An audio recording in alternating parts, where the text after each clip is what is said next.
श्रीमद देवी भागवत ज्ञान यज्ञ का आयोजन। भागवत ज्ञान यज्ञ में सीएम धामी हुए शामिल। सीएम धामी ने संतगणों से लिया आशीर्वाद। सीएम पुष्कर सिंह धामी पहुंचे कनकल स्थित हरिहर आश्रम। आचार्य अवधेशानंद गिरी जी महाराज से की मुलाकात। सीएम धामी ने अवधेशानंद महाराज का लिया आशीर्वाद।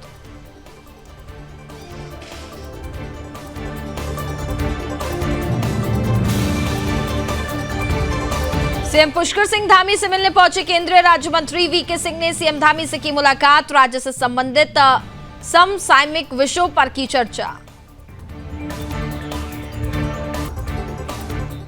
और राज्य सरकार कोविड को लेकर सतर्क। स्वास्थ्य विभाग ने कोविड से निपटने की तैयारी की। स्वास्थ्य मंत्री ने अस्पताल का किया निरीक्षण। अस्पताल में सभी व्यवस्थाओं की ली जानकारी।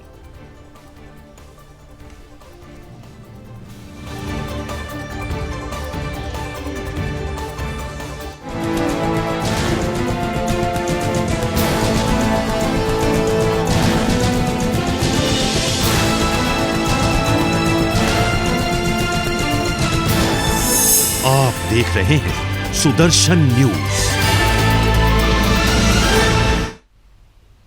नमस्कार, मैं हूं आपके साथ कनिका अरोरा और आप देख रहे हैं सुदर्शन न्यूज। बुलेटिन में रुक करेंगे उत्तराखंड की खबरों का। उत्तराखंड के सीएम पुष्कर सिंह धामी रविवार की शाम दिव्य ज्योति जागृति संस्थान की तरफ से रेस कोर्स में आयोजित श्रीमद देवी भागवत ज्ञान यज्ञ में शामिल हुए। आपको बता दें कि खता व्यास साध्वी अदिति भारती और साथ ही अन्य संत गणों से उन्होंने आशीर्वाद भी लिया।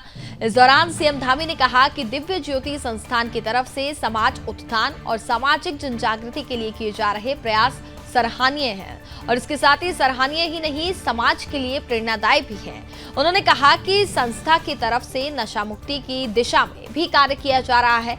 आपको बता दें कि राज्य सरकार की तरफ से 2025 तक उत्तराखंड को नशा मुक्त प्रदेश बनाने का लक्ष्य रखा गया है।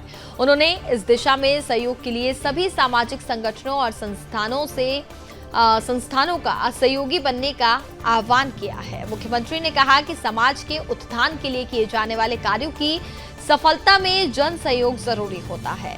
आम जन के समर्थन और साथ ही सहयोग से ही सरकार की तरफ से संचालित जन कल्याणकारी योजनाओं का लाभ लाभार्थियों तक पहुंचाने में मदद मिलती है। इसके साथ ही सीएम धामी ने कहा कि आज देश में प्रधानमंत्री नरेंद्र मोदी के मार्गदर्शन में देश की सांस्कृतिक, धार्मिक और ऐतिहासिक दृष्टि से समूचे विश्व में मान बढ़ रहा है। हम देश के समग्र विकास के उन कार्यों के साक्षी बन रहे हैं जो प्रधानमंत्री श्री नरेंद्र मोदी के नेतृत्व में हो रहे हैं। चाहे राम मंदिर निर्माण हो, काशी विश्वनाथ कॉरिडोर हो, महाकाल कॉरिडोर हो, केदारनाथ पुनर्निर्माण या साथ ही बद्रीनाथ का सौंदर्यीकरण हो, हर क्षेत्र में ऐतिहासिक कार्य हो रहे हैं।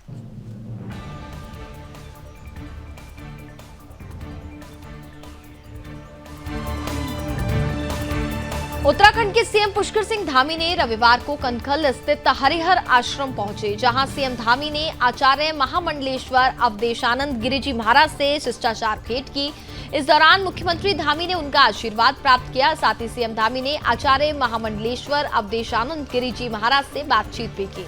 इस अवसर पर रानीपुर विधायक कई गणमान्य लोग वहां पर उपस्थित रहे। तो ये तस्वीरें उस समय की हैं जब आपको बता दें कि सीएम धामी ने महामंडलेश्वर अवधेशानंद गिरी जी महाराज से मुलाकात की, साथ ही कई विषयों पर उनसे बातचीत भी की और आपको बता दें कि उन्होंने अवधेशानंद गिरी जी महाराज जी का आशीर्वाद भी ग्रहण किया।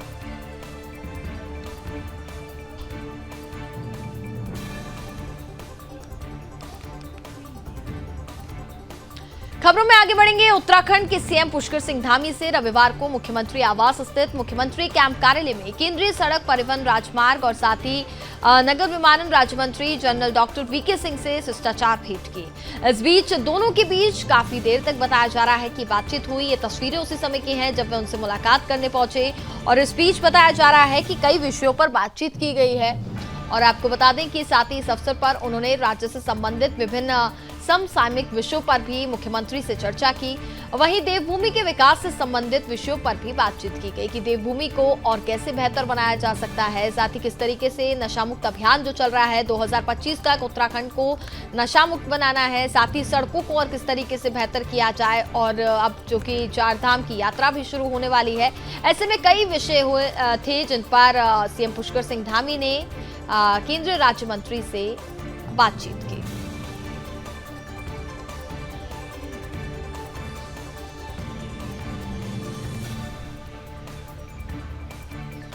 देवभूमि उत्तराखंड में कई अवैध तरीके से मज़ारें बनाई जा रही हैं, जिसके लिए हिंदू संगठन लगातार इस कार्य का विरोध करते हैं। वहीं अवैध मज़ारों को लेकर के राज्य सरकार भी एक्शन में नजर आ रही है। आपको बता दें कि उत्तराखंड के मुख्यमंत्री पुष्कर सिंह धामी की तरफ से अवैध मज़ारों पर दिए गए बयान ने जहां राजनीतिक क्षेत्र में बखेड़ा खड़ा कर दिया है, तो वहीं संत समाज सीएम धामी के इस फैसले को अच्छा बता रहे हैं। आपको बता दें कि बीते दिन सीएम धामी ने अवैध मज़ार पर बयान देते हुए कहा कि देवभूमि में अवैध मज़ारों पर कार्रवाई होगी। वहीं मुख्यमंत्री धामी के बयान का एक तरफ जहां राजनीतिक हलचल मचा दी है, तो वहीं दूसरी ओर आपको बता दें कि धामी सरकार के बयान का पूर्व मुख्यमंत्री समेत वरिष्ठ संत और बीजेपी सांसद साक्षी महाराज ने भी सीएम धामी के फैसले का स्वागत किया है। इसके साथ ही साक्षी महाराज ने कहा कि देर से ही सही पर सीएम धामी ने ये जो कदम उठाया है बेहद सराहनीय है और देवभूमि उत्तराखंड में पहाड़ों पर लैंड जिहाद भी रुकेगा। साक्षी महाराज ने सीएम पुष्कर सिंह धामी के बयान का स्वागत किया है। तो सीएम पुष्कर सिंह धामी ने जो बयान दिया था अवैध मज़ारों को लेकर के, उन्होंने कहा कि अवैध मज़ारों को खुद ही हटा लिया जाए, नहीं तो फिर सरकार कार्रवाई करेगी। और इसके बाद से ही पूरे उत्तराखंड में अगर अब बात करें तो हलचल मच गई है। जिस तरीके से कांग्रेस धामी सरकार पर आरोप लगा रही है और इसी बीच आरोप प्रत्यारोप के दौर के बीच बात की जाए तो संत समाज ने सीएम पुष्कर सिंह धामी ने जो ये फैसला लिया है इसकी जमकर तारीफ की है।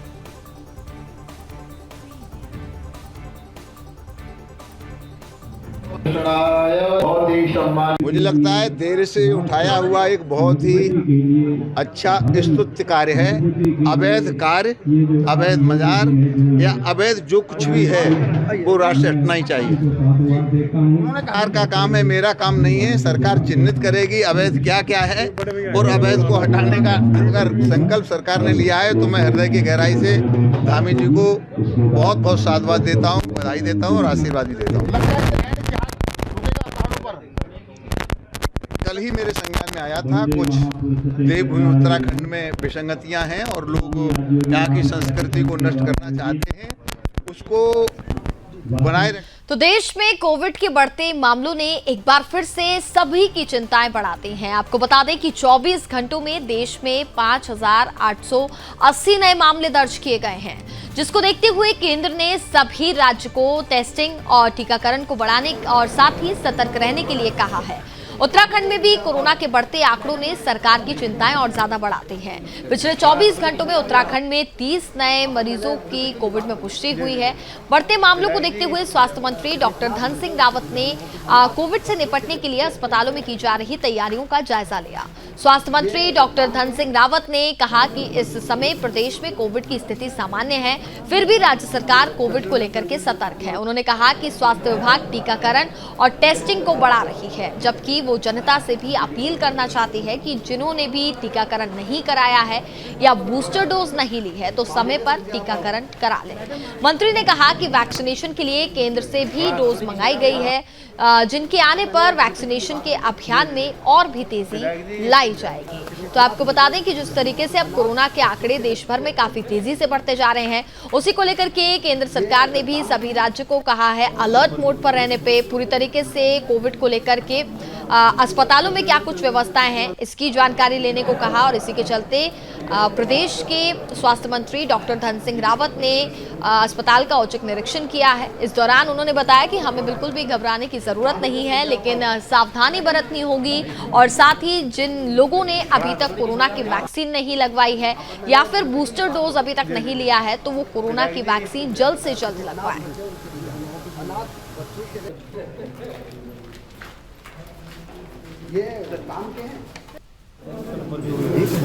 देखिए, हमारे प्रदेश में कोविड की स्थिति बहुत सामान्य है। वो इसलिए है कि हमारे यहाँ पहली डोज सब पे लग गई है, दूसरी डोज भी सब पे लगी है।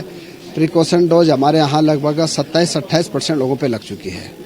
अब हमने दोनों चीज़ निर्णय लिए हैं कि एक तो टेस्टिंग बढ़ाएंगे हम अपने राज्य में, दूसरा यह है कि वैक्सीनेशन के जिन पे भी नहीं लगी है उनको ये आग्रह करेंगे कि वैक्सीन जरूर लगाएं। और आज मॉक ड्रिल में पूरे प्रदेश में हमारे स्वास्थ्य विभाग की टीम लगी है, हमारे माननीय जनप्रतिनिधि उसमें देख रहे हैं और कोई कमी पूरे प्रदेश में नहीं रहने वाली।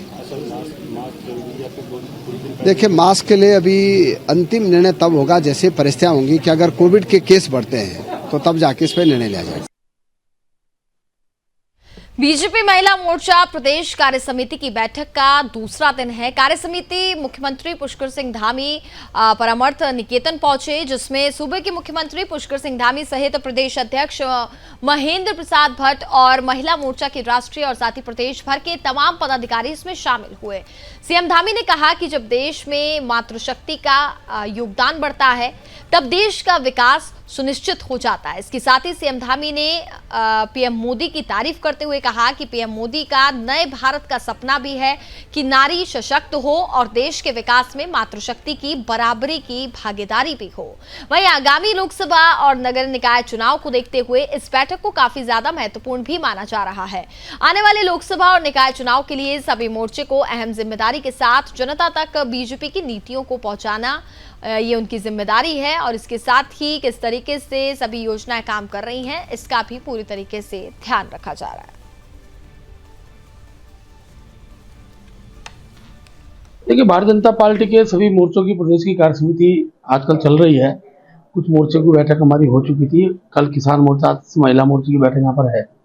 उद्देश्य कार्यकर्ताओं के संगठन के निर्माण के बाद वैचारिक पक्ष होता है, आगामी कार्यक्रम होते हैं और भविष्य के अंदर लोकसभा का जो चुनाव आने वाला नगर निगम का नगर पालिका चुनाव है उसमें हमारे मोर्चों के प्रत्येक कार्यकर्ता की सहभागिता बने, उस उद्देश्य से कार्यक्रम निर्धारण होता है। यही बैठक में हमारे कार्यक्रम तय होते हैं।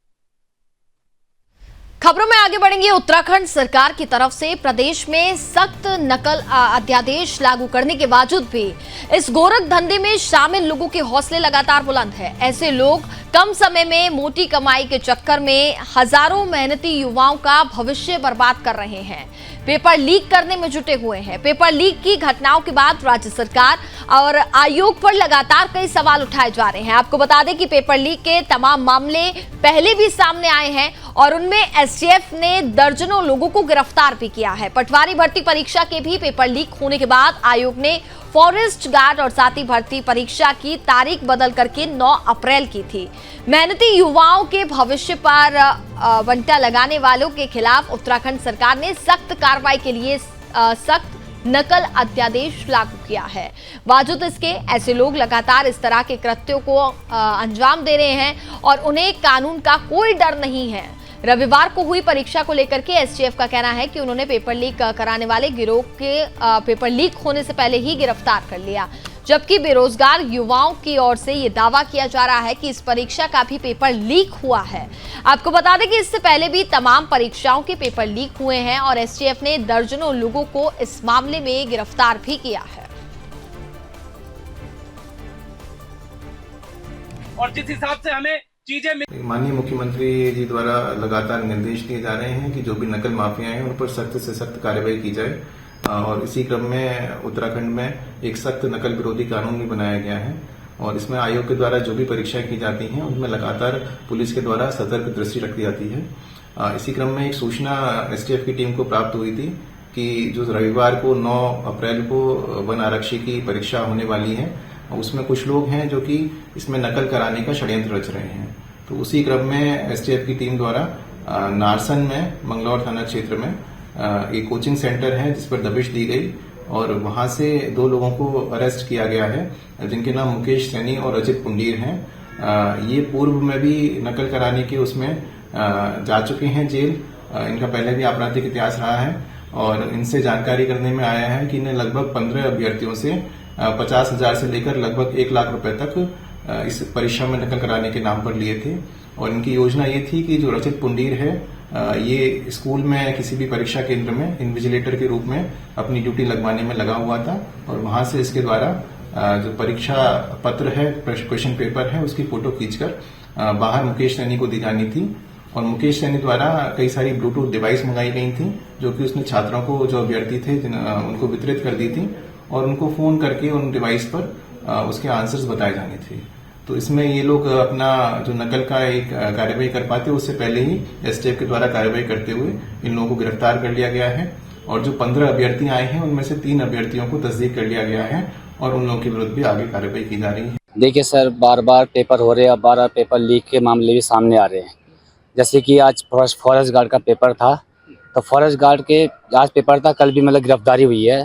तो पेपर होने से पहले ही गिरफ्तारी हो रही है, तो इसका मतलब कि साफ साफ जाहिर है कि पेपर लीक ही था। आज भी लीक इससे था, जब जहाँ मेरा सेंटर था, मेरा झंडा मेला में सेंटर था, तो जब मैं सेंटर क्लासरूम में जब एंटर हुआ, तो उसमें जब क्या कहते हैं पेपर डिस्ट्रीब्यूशन होता है, तो सीरियल अकॉर्डिंग टू जो ए सेट है वहाँ से स्टार्ट होता था पहले।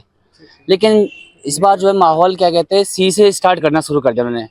जब टीचर ने सी से स्टार्ट किया फर्स्ट वाले स्टूडेंट को, फिर सी के बाद फिर डी चला गया, ऐसे मतलब ऑल्टरनेट चले गए। फिर मैंने ऑब्जेक्शन उठाया कि मैम पेपर तो ए से स्टार्ट होना चाहिए था। सर से मैंने अपील की थी वहाँ पे, मैंने कहा जब अल्फ़ाबेटिकल ए से स्टार्ट हुआ तो हमेशा ए से स्टार्ट होता था, पहले भी ए से होता था, आज सी से क्यों स्टार्ट हो रहा है। तो उन्होंने बोला कि आप इस पर ज़्यादा वो मत ध्यान दीजिए, ये जो है ना क्या कहते हैं आयोग डिसाइड करेगा कि सी से करना है या जेड से करना है। कुल 128 केंद्र थे, जिसमें जैसे मैंने बताया 53,115 बच्चे थे जो जिन्हें परीक्षा देना था। इसमें से 16,073 बच्चे एब्सेंट रहे। जो प्रेजेंट बच्चे थे वो 37,081 बच्चे थे जो प्रेजेंट रहे। उनको तो इस प्रदेश के नौजवानों से माफ़ी मांगनी चाहिए। जिस तरीके से वो नौजवानों के हितों पर कुठाराघात कर रहे हैं, नौजवानों के भविष्य से खिलवाड़ करने का काम कर रहे हैं। एक भी परीक्षा आप बता दीजिए जिसमें नकल न हो रही हो, उनके कार्यकाल की बात है। माफी मांगनी चाहिए उनको प्रदेश से, और इस तरीके के ध्यान डाइवर्ट करने के लिए दूसरी तीसरी बातें आप देखिए। जो कल गिरफ्तारियां हुई थी, जिसमें हमारे एसटीएफ ने सफलतापूर्वक 2 गिरफ्तारियां की और ब्लूटूथ से वो नकल कराने का जो उनका प्लान था वो फेल किया। परंतु उसके अतिरिक्त जो अन्य एक गैंग है जिन्हें पटवारी, जो सूचना मिली है कि पटवारी परीक्षा में दोबारा हुई पटवारी परीक्षा में भी उसने पेपर पढ़वाया था। हरिद्वार के गांव का मामला बताया जा रहा है, और कल भी हरिद्वार के एक गांव में रात 1 बजे 2 बजे तक पेपर पढ़वाया गया। ये सारा प्रकरण चल रहा है, ये जांच का विषय है। अब हमारी सरकार और आयोग जो दावे कर रहे हैं कि लगातार सारे जो पेपर हो रहे हैं वो पारदर्शी रूप से हो रहे हैं, ये इनके दावों की पोल खोल रही है। अब हम ये कहना चाहते हैं कि अगर ऐसे माफिया, अगर इन तक पेपर पहुंच रहा है तो पहुंच कहां से रहा है। ये जो बाहर माफियाओं से लेकर आयोग के अंदर तक का जो चैन है वो अभी टूटा नहीं है। हम बार बार ये मांग कर रहे थे कि आयोग को ढंग से खड़ा करा जाए, वहां पर जो गलत लोग हैं उन्हें बाहर निकाला। उत्तराखंड में चारधाम यात्रा शुरू होने वाली है, जिसको लेकर के तैयारियां शुरू हो चुकी हैं। आपको बता दें कि चारधाम यात्रा 22 अप्रैल से शुरू हो जाएगी। यात्रा खुलने में मात्र 12 दिन ही बचे हुए हैं। वहीं चारधाम यात्रा को लेकर के एक तरफ जहां पुलिस प्रशासन की तरफ से सभी व्यवस्थाओं के बारे में बैठक कर जानकारी ली जा रही है, तो वहीं दूसरी तरफ चारधाम यात्रा में व्यवस्थाओं में खास उत्साह भी देखा जा रहा है। आपको बता दें कि उत्तरकाशी में अभी होटल्स की बुकिंग शुरू हो गई है। वहीं चारधाम यात्रा को लेकर के राज्य सरकार की तरफ से समय समय पर मंत्रियों और अधिकारियों के साथ बैठक कर सभी व्यवस्थाओं के बारे में जानकारी भी लेते हैं।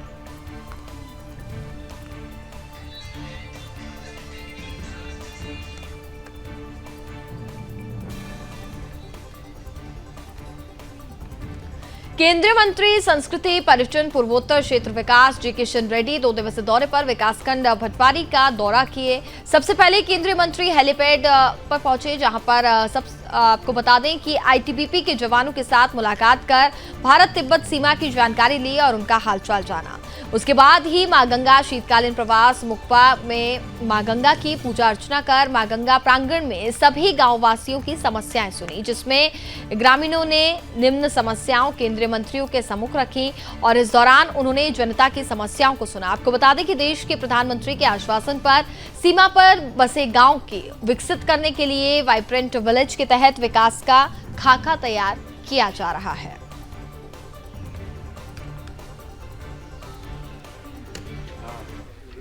सभी सीमावर्ती इलाके में जितने भी गांव है उस गांव को वाइब्रेंट विलेजेस के नाम पर विकास करना चाहिए और उधर का स्थिति पूरा अवगत होना चाहिए।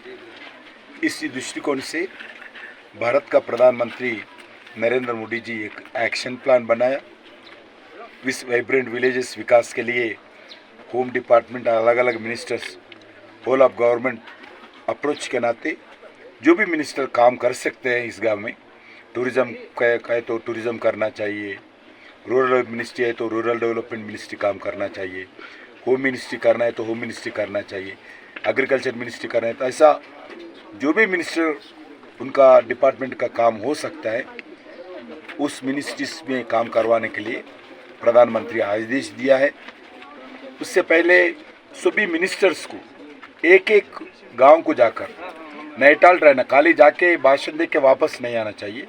उन लोगों के साथ बैठना, सिविल सोसाइटी के साथ बैठना, ग्राम सभा करना, आंगनवाड़ी देखना, स्कूल देखना, किसानों से मिलना, सेल्फ हेल्प ग्रुप से मिलना, बैंकर्स के साथ मीटिंग करना, ऐसा प्रधानमंत्री जी का एक नैटाल उस गांव में रहना चाहिए, ऐसा आदेश दिया है। निश्चित रूप से भारत की सरकार ने, यशस्वी प्रधानमंत्री जी ने वाइब्रेंट विलेज के रूप में देश के जितने भी सीमांत गांव हैं उनको विकसित करने का, उनमें आम सुविधाओं को जोड़ने का के लिए विशेष बजट का प्राविधान किया और हमारे माननीय केंद्रीय मंत्रियों को उन गांवों में रात्रि प्रवास करके वहां के लोगों की आम समस्याओं को सुन करके, वहां की समस्याओं को देख करके और उसके लिए प्रस्ताव बनाने का काम कहा है।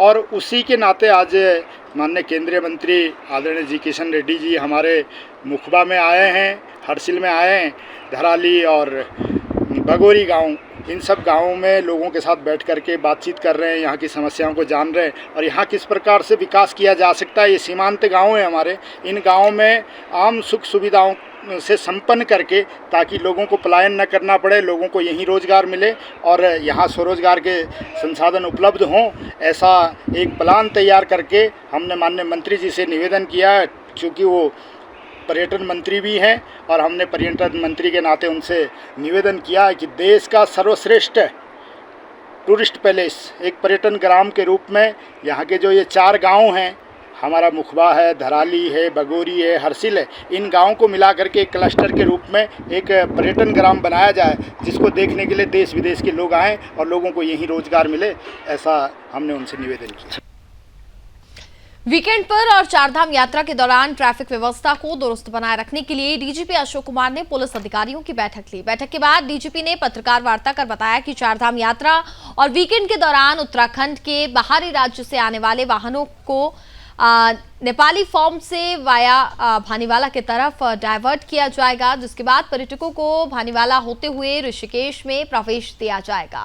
पुलिस ट्रैफिक के ऐलान के बाद श्यामपुर और तपोवन को बोटलनेक के रूप से चिन्हित किया गया है, जिसको देखते हुए ये ट्रैफिक प्लान बनाया गया। वहीं ट्रैफिक व्यवस्था के लिए टिहरी, देहरादून, पौड़ी तीनों जिलों के एसपी देहात कमलेश उपाध्याय को नोडल और साथ ही सीओ ट्रैफिक एसपी बलूनी को सब नोडल बनाया गया है।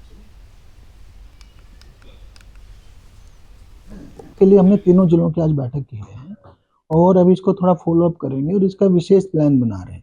तो हमने 2 तो बड़े बोटलनेक पॉइंट आइडेंटिफाई करे हैं, श्यामपुर फाटक और तपोवन, और एक गरुड़ चट्टी वाला भी बनता जा रहा है, ऐसे ही बैराज पॉइंट है। ऐसे हम सारे बोटलनेक पॉइंट आइडेंटिफाई करके इनके सॉल्यूशन निकालेंगे। एक दूसरा, हमने ऋषिकेश में फुल फ्लेजेड टीआई दे दिया है।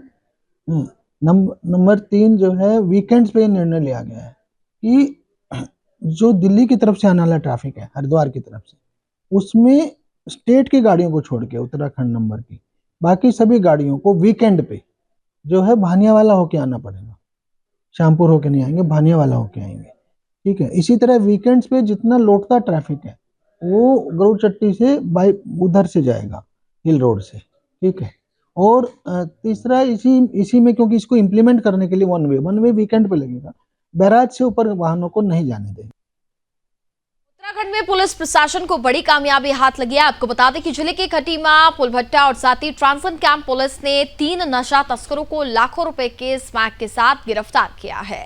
इस दौरान तस्कर से नशे के प्रतिबंधित इंजेक्शन भी बरामद हुए हैं और साथ ही आपको बता दें कि पुलभट्टा पुलिस की गिरफ्त में एक सट्टा कारोबारी भी आया है। वहीं खटीमा की मजोला चौकी क्षेत्र में स्मैक के मामले का खुलासा करते हुए एसएसपी मंजुनाथ टीसी ने बताया कि नशे के विरुद्ध चलाए जा रहे अभियान के तहत मुखबिर की सूचना पर नशा तस्करों को गिरफ्तार किया गया है। फिलहाल पुलिस ने मामले को दर्ज कर आरोपियों को जेल भेज दिया है। वहीं मामले में आरोपियों से आगे पूछताछ जारी है।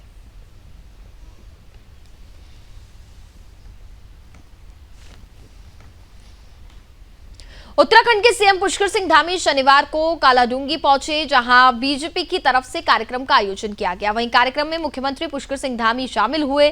सीएम धामी का लोगों ने जोरदार स्वागत किया। इस बीच केंद्रीय रक्षा मंत्री अजय भट्ट भी वहां पर मौजूद रहे। कार्यक्रम में केंद्रीय रक्षा राज्य मंत्री अजय भट्ट ने घोषणा करते हुए कहा कि मैंने केंद्र से ये मांग उठाई है और मैंने कालाडूंगी से घोषणा भी की है कि रामनगर और हल्द्वानी को रेल लाइन से जोड़ा जाए। इस दौरान उन्होंने कहा कि मैं यहां आने वाले समय में पर्यटन के लिए नए आयाम खोलूंगा। उसके साथ ही कई लोगों के रोजगार में भी बढ़ोतरी होगी और साथ ही भविष्य के लिए एक बहुत अच्छा पर्यटक स्थल भी डेवलप होगा। इसके साथ ही अजय भट्ट ने कहा कि रेल के माध्यम से हल्द्वानी तक आने वाले पर्यटक जिम कॉर्बेट नेशनल पार्क आसानी से रेल के माध्यम से आ सकते हैं और जिम कॉर्बेट से नैनीताल भी आसानी से जा सकते हैं।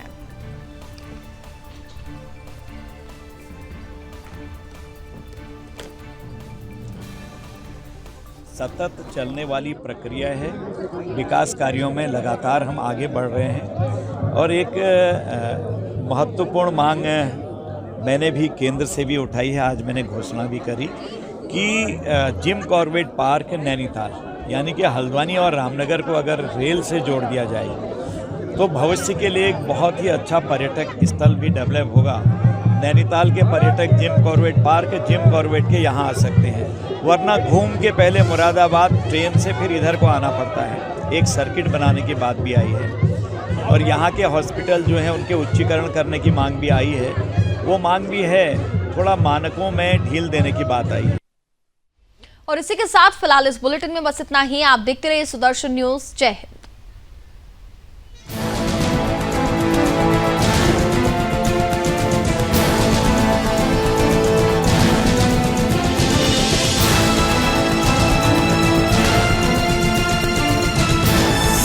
आप देख रहे हैं सुदर्शन न्यूज।